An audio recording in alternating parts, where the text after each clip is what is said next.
উফ! বাড়িতে থেকে ভিডিও বানাতে এত বিরক্তি লাগছিল, তো ভাবলাম যে যাই আজকে একটা ফ্রেন্ডের বাড়ি থেকে ঘুরে আসি। ও আমাকে কল করেছিল ওর বাড়ি যাওয়ার জন্য। তো আমি বললাম ঠিক আছে আসছি।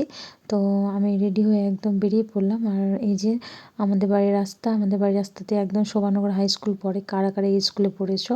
তো আমাকে অবশ্যই কমেন্টে জানাও। আর কে কোথায় থেকে আমার ভিডিও দেখছো তো সেটাও আমাকে জানাও। এটা হচ্ছে শোভানগরের দুর্গা মন্দির।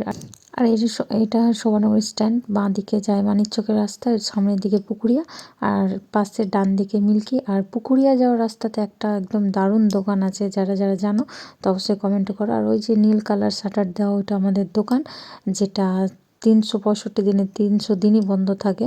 তো আমি চলে এসেছি আমার ফ্রেন্ডের বাড়ি। এই যে আমার ফ্রেন্ড, তো তোমরা হয়তো একে চেনো, কারণ ও ফেসবুকে আছে। তো আমি আইডি ওর মেনশন করে দিব কমেন্ট বক্সে, তো প্লিজ ওকে ফলো করে দিও।